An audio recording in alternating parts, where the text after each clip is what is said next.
السلام علیکم ورحمۃ اللہ۔ رزق میں برکت کے لیے، فقر اور تنگ دستی دور کرنے کے لیے، مال و دولت کے حصول کے لیے اور ہر قسم کی پریشانی دور کرنے کے لیے، خواہ وہ کاروباری حوالے سے ہو یا گھریلو پریشانی ہو، اولاد کی پریشانی ہو، کسی بھی قسم کی پریشانی ہو، اللہ تبارک و تعالیٰ اس وظیفے کے پڑھنے سے تمام مسائل حل فرمائیں گے۔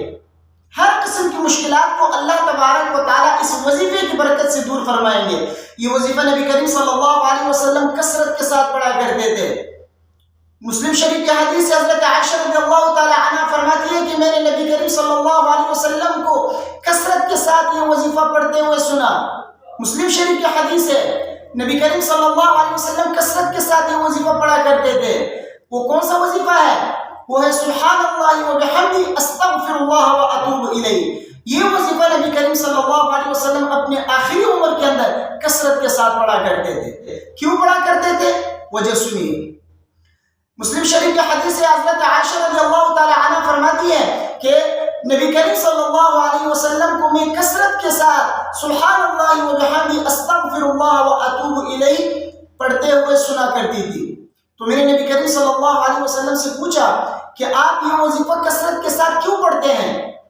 تو نبی کریم صلی اللہ علیہ وسلم نے مجھ سے فرمایا کہ اللہ تبارک و تعالیٰ نے مجھے یہ خبر دی ہے، میرے رب نے مجھے یہ خبر دی ہے کہ میں عن قریب اپنی امت میں ایک نشانی دیکھوں گا۔ جب میں وہ نشانی دیکھ لوں تو کثرت کے ساتھ سبحان اللہ و بحمدہ استغفر اللہ و اتوب الیہ پڑھا کروں۔ اس لیے میں نے وہ علامت، وہ نشانی دیکھی ہے اپنی امت میں، تو میں کثرت کے ساتھ سبحان اللہ و بحمدہ استغفر اللہ و اتوب الیہ پڑھا کرتا ہوں۔ پھر نبی کریم صلی اللہ علیہ وسلم نے سورۃ النصر کی تلاوت فرمائی۔ بسم اللہ الرحمن الرحیم، اذا جاء نصر اللہ والفتح ورأيت الناس يدخلون في دين الله أفواجا فسبح بحمد ربك واستغفره إنه كان توابا۔ ترجمہ اس کا کیا ہے؟ ترجمہ یہ ہے کہ جب اللہ کی مدد آئے اور فتح مکہ ہو جائے اور جب تم لوگوں کو دیکھو کہ وہ اللہ کے دین میں جوق در جوق داخل ہو رہے ہیں تو کیا کرو؟ اللہ کی تسبیح اور حمد بیان کرو، اپنے رب کی تسبیح اور حمد بیان کرو اور استغفار کرو، بے شک وہ توبہ قبول کرنے والا ہے۔ تو اللہ تبارک و تعالیٰ نے نبی کریم صلی اللہ علیہ وسلم سے یہ فرمایا جب اللہ کی مدد آئے، فتح مکہ بھی ہو اور لوگ جوق در جوق جو ہے اسلام میں داخل ہو رہے ہوں تو پھر اللہ کی حمد و ثنا کرو، استغفار کثرت سے کرو۔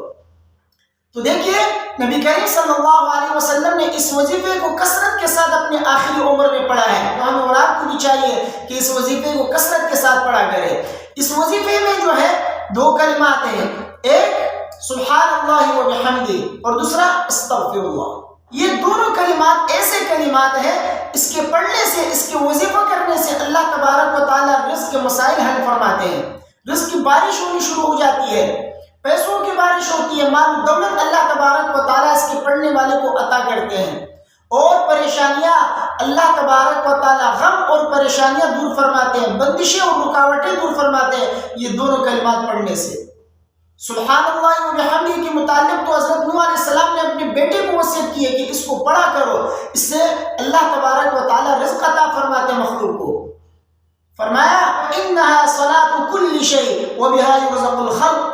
حضرت نوح علیہ السلام نے فرمایا کہ اس تسبیح کے پڑھنے سے اللہ تبارک و تعالیٰ تمام مخلوق کو رزق عطا فرماتے ہیں، اور یہ تمام مخلوق کی تسبیح ہے، لہٰذا تم بھی یہ تسبیح پڑھا کرو۔ تو سبحان اللہ و بحمدہ یہ ایسی تسبیح ہے اس کے پڑھنے سے اللہ تبارک و تعالیٰ رزق عطا فرماتے ہیں۔ تو جب بھی رزق کی بندش ہو اس کلمے کو جو ہے پڑھا کرو سبحان اللہ و بحمدہ، اور ساتھ میں استغفار کی تسبیح بھی پڑھ لیا کرو۔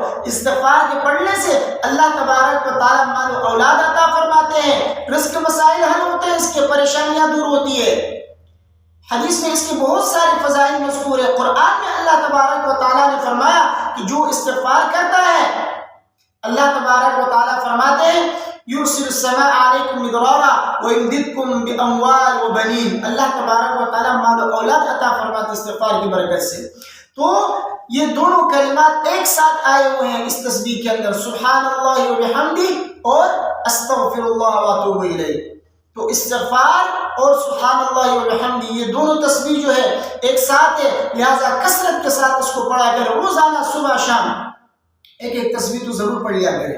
اللہ تبارک و تعالیٰ اس کی برکت سے آپ کے مسائل حل فرمائیں گے۔ رزق کا مسئلہ، بندش، کاروباری رکاوٹیں، اولاد نافرمان یا اسی طرح کوئی اور پریشانی جو آپ کو ہو، خدا نخواستہ کوئی بیماری ہو، وہ بھی اللہ تبارک و تعالیٰ اس وظیفے کی برکت سے دور فرماتے ہیں۔ تو یہ وظیفہ نبی کریم صلی اللہ علیہ وسلم کثرت سے پڑھا کرتے تھے، ہمیں اور آپ کو بھی چاہیے کہ اس کو کثرت کے ساتھ پڑھا کرے۔ اس میں اللہ کی پاکی بھی بیان کی گئی ہے اور اللہ کی حمد و ثنا بھی ہے اور استغفار بھی ہے، تو گناہوں سے توبہ بھی ہو جائے گا اور اللہ کا شکر بھی ادا ہوگا، اللہ کی پاکی بھی بیان ہوگی، تو اللہ تبارک و تعالیٰ آپ کے تمام مسائل کو حل فرمائیں گے۔ مجھے امید ہے میری باتیں آپ کے سمجھ میں آ گئی ہوں گی۔ ویڈیو کو اپنے دوستوں کے ساتھ لازمی شیئر کیجیے، مجھے اپنے دعاؤں میں یاد رکھیے۔ السلام علیکم ورحمۃ اللہ۔